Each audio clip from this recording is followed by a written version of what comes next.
Hi, we are Familia number 2, Radhika Neelakantan. Anahi Resendez. Chen.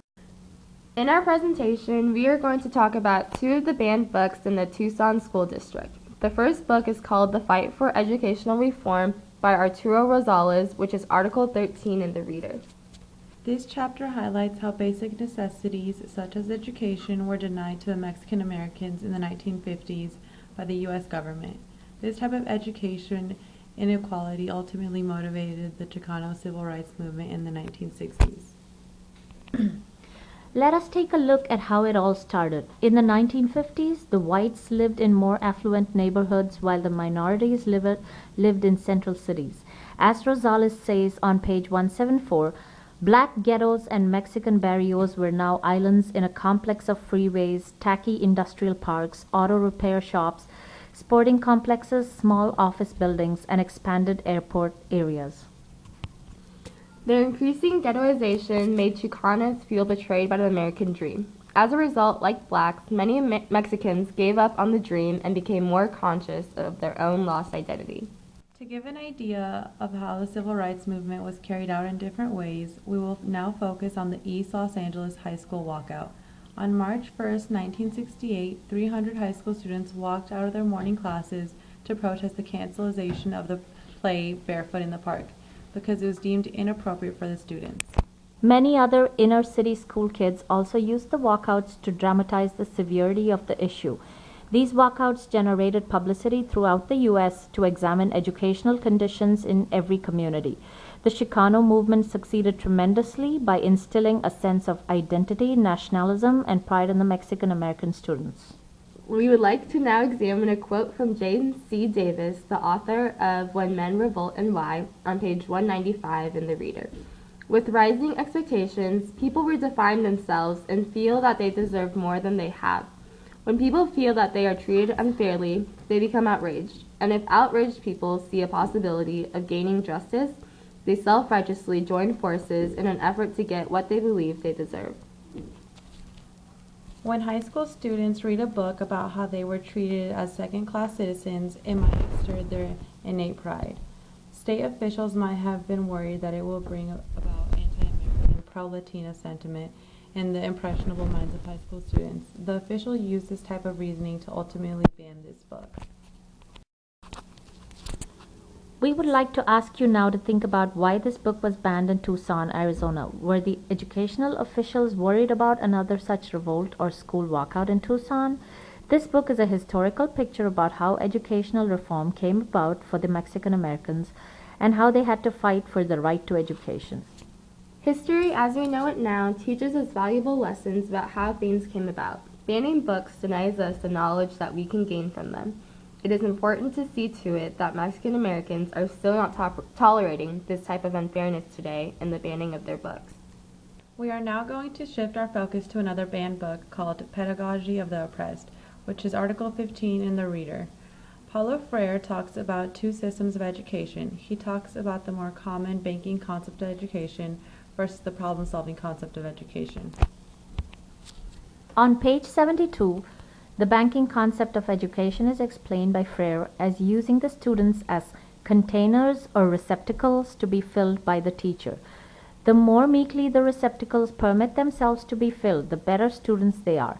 In contrast, in the problem-solving concept, the teacher is no longer merely the one who teaches, but one who is himself taught in dialogue with the students, who in turn, while being taught, also teach. They become jointly responsible for a process in which all grow.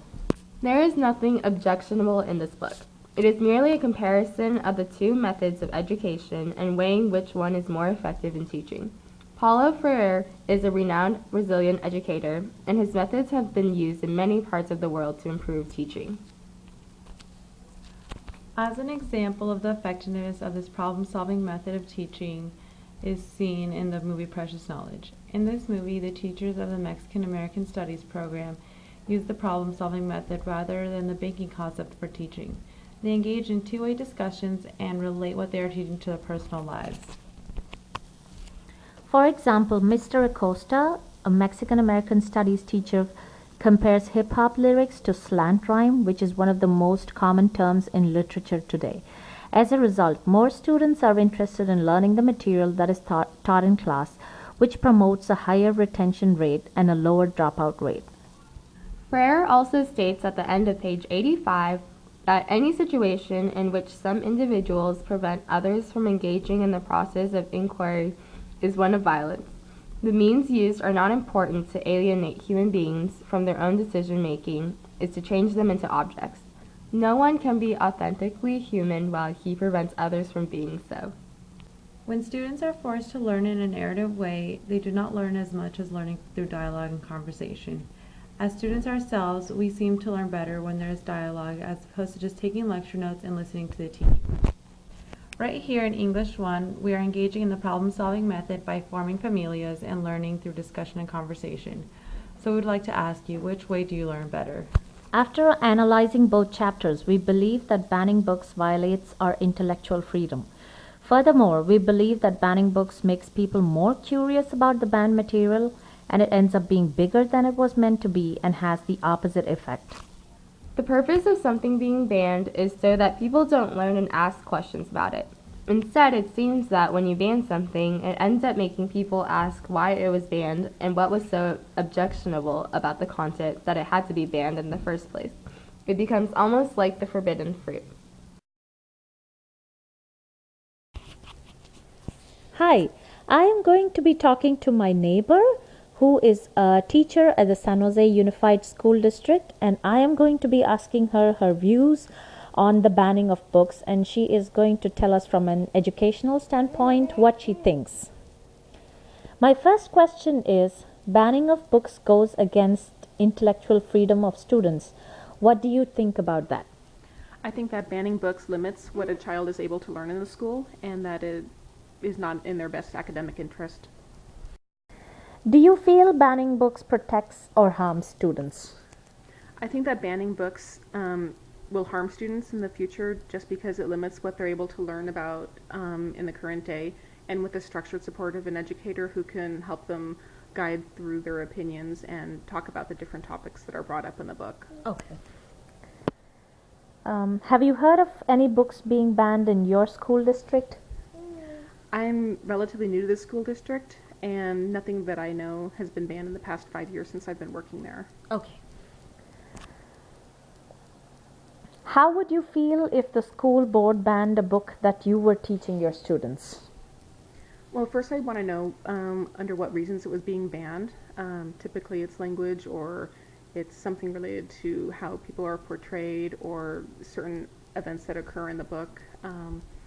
But I think depending on the age of the students, that all of those topics can be discussed and addressed in an educational manner so that the books don't have to be banned at all. As a teacher, just to get your view on the current education system, do you prefer the current system of education where the teacher talks and the students listen, or do you prefer a more interactive approach to learning?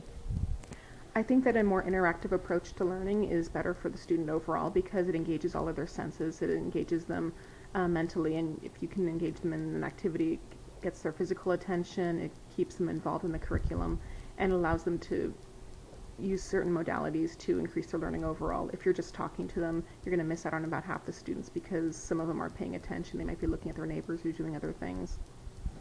Thank you so much. That is my neighbor, and we got her opinions about banning of books and some issues on education. Thank you. Thank you for listening, and we hope you enjoyed our video.